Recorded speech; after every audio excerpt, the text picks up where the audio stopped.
Hello sir, नमस्कार। नमस्कार sir. Sir क्या नाम है आपका? शुभम कुमार। शुभम सर। सर क्या कर रहे हैं इसमें? जिसमें पढ़ाई कर रहे हैं।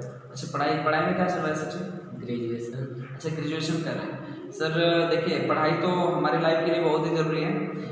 सर मैं अपने बारे में बात करूँ, मेरा नाम चंद्रशेखर यादव है और मैं इस समय स्वास्थ्य जागरूकता पे काम कर रहा हूँ। सर देखिए, स्वास्थ्य का नाम सुनकर अगर आपके मन में लग रहा हो कि नहीं मैं कोई डॉक्टर हूँ या मेरे पास कोई डॉक्टर की डिग्री है, तो ऐसा कुछ भी नहीं है सर। जैसे आप जानते हैं कि नहीं, बीमारियां दो प्रकार की होती हैं। ठीक है सर, बीमारियां दो प्रकार की होती हैं। एक बीमारी होती है डिजीज और दूसरी बीमारियां होती है सर लाइफ स्टाइल डिजीज। ठीक है, तो सर हम यहाँ पे डिजीज के बारे में बात नहीं करने आए हैं, जो जिसके अंतर्गत आपका जैसे हर्निया का ऑपरेशन वगैरह हो गया, कट गया, फट गया, एक्सीडेंटल केस जितनी होती है जो डॉक्टर के द्वारा ही हैंडल होता है। ठीक है, आपके सामने सर यहाँ पे जो हम लाइफ स्टाइल डिजीज के बारे में बात करने आए हैं, जो इस समय हमारे खान पान रहन सहन की वजह से जो हमारे बीच में नई नई बीमारियां आ रही हैं, उसके बारे में हम बात करने के लिए आए हैं। ठीक है सर, जैसे होता है कि जैसे पहले होता था कि जैसे हमारे घर में देख लीजिए, हमारे घर में भी हमें सलाह मिलती है कि नहीं आप थोड़ा सा एक काम मत करो, नहीं तो ऐसी बीमारी आपको हो जाएगी। होता है सर, जैसे क्या है कि नहीं, आपने देखा होगा कि हमारे दादाजी जब हम कहीं से आते हैं घूम के, तो दादाजी क्या कहते हैं कि नहीं बेटा अभी पानी मत पियो, थोड़ा सा ठंडा हो जाओ इसके बाद पानी पियो। तो क्या डॉक्टर है वो? डॉक्टर तो नहीं है। लेकिन सर अभी मान लीजिए सपोज दैट हमको चोट लग जाती है, कहीं हमारे पैर में मोच आ जाती है, कुछ भी होता है, तो हमारे घर में हल्दी और प्याज उसमें मिक्स करके लगाया जाता है, बांध दिया जाता है कि सही हो जाएगा। तो क्या हमारे घर वाला डॉक्टर है? नहीं है सर। कहीं ना कहीं उनको भी पता है कि नहीं हल्दी इतनी एंटीबायोटिक काम करती है कि नहीं जहाँ पे भी मोच आई है वहाँ पे अगर हम लगाएंगे तो सही हो जाएगा। हमारी मम्मी कहती है कि बेटा कहीं चोट लग गया तो हल्दी दूध देती है कि पी ले, तेरा दर्द कम हो जाएगा। तो मम्मी तो डॉक्टर है नहीं। इसी तरीके से सर हम इस समय लोग, हमारे जो कंपनी है वो क्या कर रही है कि नहीं लोगों को स्वास्थ्य के प्रति जागरूक कर रही है कि इस समय लाइफ स्टाइल में जो भी बीमारियां आ रही हैं उससे हम कैसे बच सकते हैं कुछ हद तक। ठीक है सर, उसी के बारे में हम आपसे बात कर रहे हैं। तो चलिए सर अपने फाइल फोल्डर के माध्यम से आपको समझाते हैं। सर यहाँ पे अपने कंपनी के बारे में बात करते हैं। हमारी कंपनी का नाम सर है Sarved India wellness private limited. क्या sir? Sarved India wellness private limited. इसके बाद सर बात करते हैं अपने कंपनी के। जैसे आप जानते हैं कंपनी को चलाने के लिए कम से कम 2 डायरेक्टर की जरूरत होती है। अपने दोनों डायरेक्टर के बारे में बात करते हैं। हमारे जो पहले हैं, हमारे जो कंपनी सर्वेद इंडिया वेलनेस के सीएमडी सर हैं मिस्टर देवेंद्र नाथ मिश्रा सर, जिनकी सर योग्यता के बारे में बात करें तो सर का जो एजुकेशन है वो है सर बीएससी एमएससी, इसके बाद बीएड एमबीए क्वालिफाई है और सर का 4 साल का साइंटिस्ट का अनुभव भी है। इसके बाद एमएलएम में 7 से 8 साल का एक्सपीरियंस है सर का। और इसके बाद सर मैं अपने दूसरे डायरेक्टर यानी अपने एमडी साहब के बारे में बात करना चाहता हूँ, जो है मिस्टर भावेश राठौड़, जो रहने वाले हैं गुजरात के। सर के बारे में बात करें, सर का एक्सपीरियंस जो है पिछले 9 साल का एक्सपीरियंस है एमएलएम के अंदर। ठीक है, यानी ये हमारे 2 डायरेक्टर हो गए हमारे कंपनी के। इसके बाद बात करते हैं सर कि जैसे आप जानते हैं कंपनी को चलाने के लिए कम से कम कुछ डॉक्यूमेंट का रिक्वायरमेंट होता है, यानी इसी से पता चलता है कि नहीं ये आपकी कंपनी लीगल है या अनलीगल है। सर यहाँ पे हमारी कंपनी का आयकर विभाग से पैन कार्ड भी है, पैन कार्ड भी है। इसके बाद और सारे जो भी डॉक्यूमेंट हैं जो भी चाहिए कंपनी को चलाने के लिए, यहाँ पे आप देख सकते हैं सारे डॉक्यूमेंट हमारे पास अवेलेबल हैं। ठीक है, इसके बाद सर आप जानते हैं कि कोई भी बॉडी को चलाने के लिए 7 प्रकार के तत्वों की जरूरत होती है। ठीक है सर, 7 प्रकार की तत्वों की जरूरत होती है। अगर इनकी एक भी तत्वों की अनबैलेंसिंग हो जाती है तो हमारे अंदर तमाम प्रकार की बीमारियां क्रिएट होती है। जैसे सर डायबिटीज हो गया, कैंसर हो गया, मधुमेह हाइपरटेंशन हो गया, इस समय आर्थराइटिस की बीमारियां चल रही हमारे बीच में, ये सारी बीमारियां हो जाती हैं। सर जैसे आप जानते हैं कि हमारी बॉडी की संरचना कैसे बनती है, यानी पहले क्या होता है सर, एटम से सेल्स बनते हैं, सेल से टिश्यूज से ऑर्गन्स बनते हैं, तब जाके फिर हमारी बॉडी की रचना तैयार होती है। सर कोई भी बीमारी जो हमारी बॉडी के अंतर्गत, जो हमारी बॉडी के अंदर आती है, ऑटोमेटिक नहीं आती है, कहीं ना कहीं इन छोटे प्रोसेसर से गुजरते हुए तब हमारे अंग को प्रभावित करती है, तब हमें कहीं ना कहीं पता चलता है कि नहीं हमारे अंदर ये बीमारियां आ चुकी है। सर यहाँ पे ये दिया गया है, क्या are you really healthy? Sir आप अपने आप से पूछ के देखिए, क्या आप हेल्थी हैं? सर यहाँ पे WHO का सर्वे हुआ था, जो वर्ल्ड हेल्थ ऑर्गेनाइजेशन है, उसका सर्वे में यहाँ पे दिया गया था कि 10 लोग का सर्वे किया तो उसमें से 8 अस्वस्थ पाए गए। एक पूर्ण तरीके से स्वस्थ था और एक पूर्ण तरीके से बीमार था। ये जो 8 थे हमारे और आप जैसे लोग थे जो कभी भी बीमार पड़ सकते थे। इसके बाद सर बात करते हैं कि पहले के समय में लोग बहुत लंबे समय तक जीवित रहते थे, लेकिन आज आप देख रहे हैं कि आदमी अच्छे से लंबे समय तक जीवित नहीं रह पा रहे। ऐसा क्या हुआ सर? बिफोर यानी पहले के समय में बच्चा जो होता था स्वस्थ पैदा होता था, स्वस्थ पैदा होता था और लोग प्राकृतिक भोजन करते थे, योगा व्यायाम करते थे, तब जाके कहीं ना कहीं 90 से 100 साल तक जीवित रहते थे। यानी सर ये प्राकृतिक भोजन करते थे। इसके बाद आज के डेट में ऐसा क्या हुआ, यानी मैं पहले की बात करूं तो लोग 60 साल तक बिल्कुल स्वस्थ रहते थे, उनको कोई भी बीमारियां नहीं पकड़ती थी। कहीं कहीं लास्ट में किसी न किसी को बाई दबे किसी न किसी को पकड़ ले रहा था, क्या रोग पकड़ ले रहा था, लेकिन उनको डॉक्टर की जरूरत नहीं पड़ रहा था, यानी डॉक्टर का आवश्यकता उनको नहीं पड़ रहा था। लेकिन आज के डेट में बच्चा क्या है सर? अस्वस्थ पैदा हो रहा है, स्वस्थ बच्चा पैदा हो ही नहीं रहा है। आप देख रहे हैं अगर 10 डिलीवरियां हो रही तो उसमें से 8 आपको कैंसर इससे ऑपरेशन द्वारा मिलेंगी। सही है। इसके बाद क्या है कि लोग पहले तो स्वस्थ पैदा नहीं हो रहे, दूसरा क्या फास्ट फूड पे निर्भर है। आप देख रहे हैं पिज्जा, बर्गर, कोल्ड ड्रिंक वगैरह पे सब लोग ज़्यादा निर्भर हो चुके हैं। सही है। कहीं ना कहीं फास्ट फूड पे निर्भर हो गए। आप देख रहे हैं सर ये फैटी चेंज मतलब यानी सब चीज़ों से मोटापा जैसी बीमारी हमारे बीच में आ रही है। इसके बाद सर ये फास्ट फूड पे निर्भर होने के कारण क्या होता है कि 25 से 30 साल तक जाते जाते लोग क्या मेडिसिन पे निर्भर हो जाते हैं। किस पे? मेडिसिन पे निर्भर हो जाते हैं और 30 साल के बाद उनको मेडिसिन की हमेशा आवश्यकता पड़ती है। लगातार मेडिसिन यूज करने के कारण क्या होता है उनका 60 से 65 साल में मेडिकली डेथ हो जाती है। सही है। इसके बाद सर बात करते हैं यहाँ पे कि कुछ पहले की बीमारियों के बारे में बात करते हैं कि पहले की बीमारियां क्या थी, अब की बीमारियां क्या है। पहले की बीमारियां sir malaria, diphtheria, small pox, plague, chicken pox, cholera, TB, हैजा ऐसी खतरनाक बीमारियां होती थी। सही है सर। जैसे आप जानते हैं मच्छर काटने से मलेरिया होता था, चूहा काटने से चूहा प्लेग होता था, और जो यहाँ पे ऑर्गेनिज्म है इनके कारण से तमाम प्रकार की बीमारियां हमारे बीच में आती थी। लेकिन मैं धन्यवाद देना चाहता हूँ सर अपने मेडिकल साइंस को, जो इतनी खतरनाक बीमारियों पे उन्होंने रोकथाम लगा दिया। आज के डेट में आप देख रहे हैं, आज के समाज में देख रहे हैं, कोई मलेरिया से नहीं, चूहा काटने से कोई मर नहीं रहा। सही है। इसके बाद सर जो हमारे बीच में बीमारियां इसमें प्रेजेंट में चल रही है उसके बारे में बात करना चाहते हैं। जैसे यहाँ पे आप देख रहे हैं सर कार्डियो डिजीज है, ऑस्टियोपोरोसिस है, अस्थमा है, स्ट्रोक है, कैंसर है, हाइपरटेंशन है, डायबिटीज है, यानी यहाँ पे आप देख रहे हैं ओबेसिटी है। ये तमाम प्रकार की बीमारियां हमारे बीच में आई कैसे सर? कहीं ना कहीं हमारा खान पान बिल्कुल पहले से बदल चुका है। सही है। इस बदलने के कारण, जो प्राकृतिक भोजन न करने के कारण इस सब बीमारियां हमारे बीच में आ चुकी हैं। इसके बाद सर बात करते हैं कि व्हाट वेंट रॉन्ग, हमसे क्या गलती हुई कि सारी बीमारियां हमारे बीच में आई। सर यहाँ पे आप देख रहे हैं कि जो 10-11 प्रकार के मिनरल्स, प्रोटीन, फाइबर, विटामिन आपको चाहिए इस भोजन में मिलते थे, जो प्राकृतिक भोजन थे उसमें मिल पाते थे। लेकिन आज के डेट में जो फास्ट फूड है ना, इसमें आपको कुछ नहीं मिल रहा है। आपको यूरिया, डाई, पेस्टिसाइड, केमिकल्स बस इसमें मिल रहे हैं आपके फास्ट फूड में। तो आप बताइए कि जो व्यक्ति प्राकृतिक भोजन खाएगा वो स्वस्थ रहेगा कि फास्ट फूड जो खाएगा वो स्वस्थ रहेगा? प्रकृति वाला स्वस्थ रहेगा। प्राकृतिक वाला स्वस्थ रहेगा। बिल्कुल सही कहा सर आपने। तो इसी वजह से सब बीमारियां हमारे बीच में आ रही है। सर बात कर रहे हैं इस समय कुछ नेचुरल चीजों की। सर आज के 50 साल पहले चले जाइए। 50 साल पहले हमारे देश की आबादी जो 60 साल 70 साल पहले हमारे देश की जो सर आबादी थी कितनी थी? 50 से 60 करोड़ के आसपास थी। लेकिन सर आप देख रहे हैं आज 2021 में हमारे देश की आबादी 136 करोड़ हो चुकी है।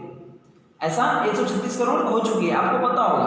तो सर आप बताइए कि जमीनें तो बढ़ी नहीं, जनसंख्या इतनी बढ़ी, तो लोग क्या कर रहे हैं? उनको जो जनसंख्या बढ़ी है उनकी पूर्ति करने के लिए लोग सर नेचुरल चीजें हमारे मार्केट में नहीं मिल पा रही है। इंजेक्शन प्रयोग हुआ, पेस्टिसाइड छिड़काव, केमिकल का प्रयोग करके हमें हम सामान यानी जो भी खाने योग्य वस्तु है वो मिल पा रही है। सर कहीं ना कहीं हमारे अंदर स्लो पॉइजन का यानी जहर का काम कर रहा है।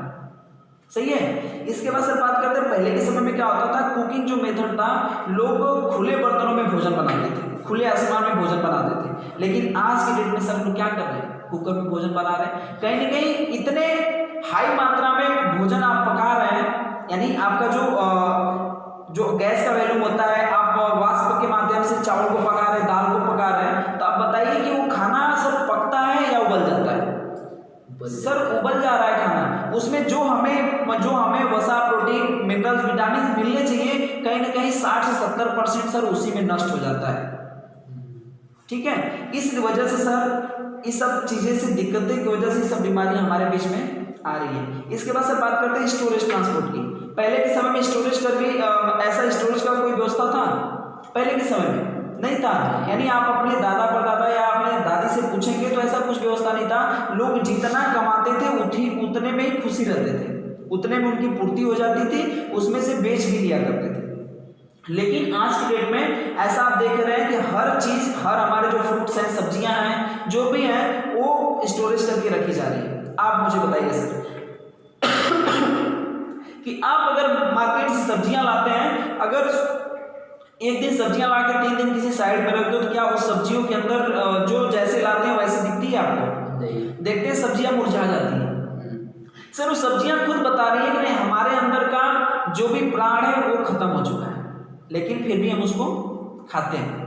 इसी तरीके से सभी स्टोरेज की गई चीजें जो होती हैं, स्टोरेज की गई चीजों को आप जैसे फ्रिज में रखी जो सामान है, उसका उपयोग अगर आप करते हैं तो उसके अंदर का जो भी विटामिन, प्रोटीन होती है वो नष्ट हो जाती है, लेकिन पेट भरने के काम आती है और हम अपना पेट भरते हैं। और जो उसमें केमिकल्स मिलाए जाते हैं, वो केमिकल्स कहीं ना कहीं हमारे अंदर जा रहे हैं, तो स्लो पॉइजन का काम ऑलरेडी कर रहे हैं। इसके बाद बात कर रहे हैं सर, यहाँ पे दिया गया है आइसक्रीम। आप देख रहे हैं बहुत सारे फ्लेवर में आपको आइसक्रीम खाने को मिल रही है, सही है। ये आइसक्रीम सर मुझे बताइए कि ऐसी कौन सी गाय भैंस दूध है पूरे विश्व में जो इतने कलर की दूध देती है? कोई है? सर भैंस और गाय किस कलर की दूध देती है? व्हाइट कलर की दूध देती है। बिल्कुल आपने सही कहा सर, लेकिन इसमें कहीं ना कहीं इतने फ्लेवर मिल रहे हैं हमको, तो कहीं ना कहीं इसमें कलर मिलाया जा रहा है, सही है। जब सर बताइए कि आपको किसी दूध में कलर डाल के दे दिया जाए, क्या आप पी पाएंगे? नहीं पी पाएंगे। लेकिन सर हम इसको बहुत शौक से खाते हैं, आइसक्रीम को खाते हैं, लेकिन सर हमको नहीं पता होता है। यानी आप देख लीजिए, आप जब होली वगैरह खेलते हैं तो उसमें जो आपके कपड़े पे रंग का छिटका आ जाता है, तो क्या ऐसे करने पे साफ हो जाता है? सर नहीं होता है। लेकिन यहाँ पे अगर आइसक्रीम का कोई भी थोड़ा सा टुकड़ा आपके शर्ट पे गिर जाता है, आप चुटकियों से साफ कर देते हैं। ऐसा क्या है सर इसकी, ये रंग हमारे शर्ट पे नहीं टिकता है, साफ हो जाता है, और जो हमारे घर में हमारी माताएं बहनें या हम होली भी यूज करते हैं, वो हमारे शर्ट पे गिर जाता है तो साफ नहीं होता है। कहीं ना कहीं सर इसमें केमिकल्स का प्रयोग किया जाता है। सर बात करते हैं जो पेंट में मिलाया जाता है केमिकल्स ना, उसका प्रयोग इसके अंदर किया जाता है। जो औरतों अपने नेल पॉलिश में मिलाती है केमिकल्स, जो उसे छुड़ाने का काम करता है, थिनर, उसका भी प्रयोग इसमें किया जा रहा है। मच्छर मारने की दवाइयां जो हैं उसका प्रयोग सर इसमें किया जा रहा है। अब बताइए, इतने खतरनाक केमिकल्स अगर हमारे अंदर जाएंगे तो क्या हम ज्यादा दिन तक जीवित रह पाएंगे या स्वस्थ रह पाएंगे? सर नहीं। सर अब ये तो हमारी कुछ ऐसी चीजें हैं जो हमारी गलतियों की वजह से इस समय हम इतनी बीमारियों से ग्रसित हो पा रहे हैं। लेकिन कुछ हमारे इन्वायरमेंट की वजह से हम चाह के भी नहीं बच सकते। जैसे सर आप देख सकते हैं यहाँ पे एयर पोल्यूशन, वाटर पोल्यूशन जो इंडिकेशन दिया गया है। एयर पोल्यूशन सर आप देख रहे हैं कि इतनी हमारे देश में फैक्ट्रियां हैं, भट्ठे हैं, हर चीज है, चिमनियों से धुआं निकल रहा है। हमारे रोडों पे चले जाएंगे, जो गाड़ियां हैं इतनी तेज चल रही है, सही है। सर आपको हम बता देना चाहते हैं कि आप बताइए, हमारा इन्वायरमेंट इतना गंदा हो चुका है, तो क्या हम चाह के बच सकते हैं? अपने नाक में तो फिल्टर लगाएंगे नहीं, नाक में फिल्टर लगा पाएंगे? नहीं लगा पाएंगे। तो सर कहीं ना कहीं हम इनसे बच नहीं सकते।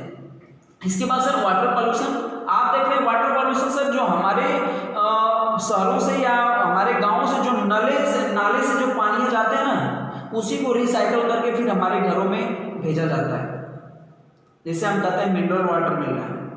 अब बताइए सर, उसके अंदर उसको मतलब स्वस्थ बनाकर हमको पीने के लिए दिया जा रहा है। कहीं ना कहीं इसकी वजह से इस समय आप देख रहे हैं कि लोगों को हड्डियों यानी कैल्शियम की मात्रा भरपूर मात्रा में नहीं मिल पा रही है। इसीलिए लोगों का हड्डियां भी इस समय बहुत ही तेजी से कमजोर होती जा रही है। आप देख रहे हैं कोई तख्ते से गिर जाता है, उसकी हड्डियां वहां टूटती नहीं, सब चकनाचूर हो जाती है, प्लेट वगैरह लगाना पड़ता है। इसके बाद बात करते हैं सर रेडिएशन।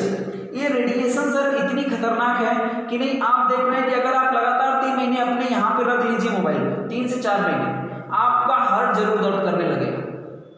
इतनी खतरनाक तरंगें निकलती है इसके अंदर से, सर आप पहले चले जाइए अपने इस समय में, आज के 10 साल पहले चले जाइए, 10 से 12 साल। आपने देखा होगा कि नहीं, हमारे वातावरण में बहुत सारी पक्षियां दिखाई देने को मिलती थी जी। लेकिन आप बताइए सर अपने मुंह से कि नहीं, आज की डेट में आपको कितनी पक्षियां दिखाई देने को मिल रही है? बहुत कम, 2-3-4। बहुत कम। सर उनका विलुप्त होने का कारण क्या है? रेडिएशन। सर आपने देखा होगा पहले कि नहीं, पहले किसी गांव में सुनने को मिल रहा है कि नहीं उनको बच्चा पैदा नहीं हो रहा, लेकिन आज की डेट में आप देख रहे होंगे कि हर गांव में आपको 1-2 केस ऐसे मिलेंगे जिनको बच्चा पैदा नहीं हो रहा है। सर उसका कारण है कि हमारा रहन खान पियन, कब हम कैसे खाते हैं कैसे नहीं खाते हैं, जो हमारा खान पान गलत हो चुका है रेडिएशन की वजह से। इसी सब कारण से दिन पे दिन बहुत सारी बीमारियां हमारे बीच में आ रही हैं। उस बीमारियों के बारे में बात करते हैं सर, जैसे यहाँ पे हाइपरटेंशन दिया गया है, यानी आप देख रहे हैं हाइपरटेंशन यानी बीपी, यानी कि जो पहले के समय में हमने सुना होगा कि जो हमारे दादा होते थे उनको बीपी उनकी बढ़ जाती थी या लो हो जाती थी, लेकिन आज की डेट में आप देख रहे हैं एक 10 साल का बच्चा है उसकी भी बीपी हाई हो जा रही है, लो हो जा रही है। इसका कारण क्या है सर? केमिकल्स, वातावरण। इसके बाद सर हम बात करते हैं कैंसर। पूरे विश्व में हम तीसरे स्थान पे आए, पूरे विश्व में हम तीसरे स्थान पे हैं, जो हमारे देश की आबादी बहुत तेजी से कैंसर से पीड़ित होकर उनका डेथ हो रहा है। भारत में तीसरा स्थान है, भारत का, सॉरी विश्व में भारत का तीसरा स्थान। इसके बाद सर बात करते हैं यहाँ पे ऑस्टियोपोरोसिस, यानी कि इसका काम सर यह होता है कि हड्डियों के अंदर छेद हो जाता है, आपको पता नहीं चलता है। जितने केमिकल्स आपके अंदर जा रहे हैं ना, इतने खतरनाक केमिकल्स आते हैं कि आपके हड्डियों को खोखला बना दे रहे हैं। ये पता कब चलता है? यानी 50 साल से जब ऊपर चले जाएंगे ना, तो तब जाके पता चलता है, और आप चाह के भी इससे बच नहीं सकते हैं। यहाँ पे आप आंकड़ा देख सकते हैं कि 1,63,00,000 मौतें पर ईयर होती है भारत में इसकी वजह से। इसके बाद सर बात करते हैं यहाँ पे एलर्जी। पहले के समय में एलर्जी नामक कोई बीमारी नहीं होती थी, लोग अपने खेतों में जुताई करते थे, घूमते थे, फिरते थे, एक दूसरे से मतलब बहुत मिलजुल के रहते थे। लेकिन आज के डेट में आप देख रहे हैं लोग सबसे दूरियां बना के भी रह रहे हैं, फिर भी एलर्जी नामक बीमारी हो रही है। किसी को धूप से एलर्जी है, किसी को छाया से एलर्जी, किसी को गर्म से एलर्जी, किसी को ठंडा से एलर्जी, किसी को किसी आदमी से एलर्जी, किसी को किसी के चेहरे से एलर्जी। आप देख रहे हैं इस समय हमारे समाज में एलर्जी नामक बीमारी, यानी जिसे हम कहते हैं सर संक्रमण रोग। सही है। इसके बाद बात करते हैं सर नेक्स्ट जो स्टोन प्रॉब्लम। पहले के समय में क्या होता था कि हम 2 पत्थरों के बीच से आटा खाते थे। हमारे घर में हमारी माताएं बहनें घर में पीस के रोटियां बनाती थी, तब पथरी नामक बीमारी नहीं थी। लेकिन आज के डेट में हम ब्रांडेड आटा खा रहे हैं, आशीर्वाद आटा खा रहे हैं, बाबा रामदेव का आटा खा रहे हैं, मतलब ब्रांडेड आटा खा रहे हैं, फिर भी हमारे बीच में पथरियां नामक बीमारी बहुत ही तेजी से बढ़ रही है। सर ऐसा इसलिए हो रहा है कि इतने केमिकल्स हमारे अंदर जाते हैं, वो इकट्ठा होकर कोई पथरी नामक रूप लेते हैं, यानी इतनी खतरनाक बीमारी हमारे अंदर क्रिएट हो जाती है। इसके बाद बात करते हैं सर यहाँ पे गाइनो प्रॉब्लम। आप देख रहे हैं हमारे देश में बच्चियों से लेकर औरतों तक बहुत ही तेजी से गाइनो प्रॉब्लम बहुत ही तेजी से बढ़ रहा है। इसका सर मेन कारण है क्या? हमारा वातावरण और हमारा खान पियन और हमारा रहन सहन, जिसे हम कहते हैं लाइफ स्टाइल डिजीज। इसके बाद सर बात करते हैं लीवर के बारे में। हमारे शरीर का एक ऐसा अंग है जो स्वस्थ नहीं रहेगा तो आपकी बॉडी कभी भी काम करने वाली नहीं। जब तक आपके अंदर एनर्जी यानी आप अपना खुराक अपने अंदर नहीं डालेंगे तब तक आपकी बॉडी किसी काम की है नहीं है। ये लीवर सर हमारे जो भी भोजन जाते हैं उसे पचाने का काम करता है, आपको पता होगा। अब बताइए कि जब यही डैमेज हो जाएगा तो जब हमारे अंदर भोजन नहीं पचेगा या हम कुछ नहीं खा पाएंगे तो क्या हमारी शरीर किसी काम की है? सर आज के डेट में मैं बता देना चाहता हूँ, पहले के समय में क्या होता था, लोग अपने गांव में सुना होगा कि 1-1 किलो घी खा जाते थे, 4 लीटर 5 लीटर 6 लीटर दूध पी जाते थे। लेकिन आज के डेट में ऐसा नहीं सर, कोई भी ज़्यादा 1 से 1.5 लीटर दूध नहीं पचा पा रहा है। सही है। उसका कारण से है कि सबका लीवर डैमेज हो चुका है। सर कंपनी यही सब रोग देखते हुए पहले के समय में क्या था सर, लोग आयुर्वेद उपयोग करते थे। आप देख रहे हैं जैसे हमने बताया कि एलोपैथ ने अपना हाथ ऊपर कर दिया। एलोपैथ की दवाइयां जो हैं वो आपके ऊपर काम ही नहीं कर रही है। अब एमबीबीएस डॉक्टर के पास जाइए, डॉक्टर साहब पूरा पर्चा भर के लिखेंगे दवाइयां, उनको पता है कि पैरासीटामोल बुखार में काम आएगी, उन्होंने लिखा है वो दवाइयां, लेकिन आपके ऊपर वो असर करेगी कि नहीं करेगी उनको ये बात नहीं पता है। आपके अंदर कितना केमिकल जा चुका है उनको ये बात नहीं पता होता है, और आपको एक हफ्ता बाद फिर बुलाते हैं, दूसरा पर्चा लिख के देते हैं, दूसरी दवाइयां आपके प्रयोग करते हैं। यानी कि आपका जो बीमारी आपके अंदर है वो पता नहीं सही होगा कि नहीं सही होगा, लेकिन इतनी दवाइयां आपके अंदर चली जाती हैं कि दूसरी बीमारियां 100% आपके अंदर क्रिएट हो जाती हैं। सर इसी सब चीज को देखते हुए हमारे सीएमडी सर और एमडी सर ने निर्णय लिया कि नहीं, हमें अपने देश की पद्धति जो है 5000 साल पुरानी पद्धति है, जिसे हम कहते हैं सर आयुर्वेद को प्रमोट करने के लिए हमारी कंपनी यहाँ पे लेके आई है कुछ दमदार 6 प्रोडक्ट जो रामबाण है। उसके बारे में मैं आगे आपसे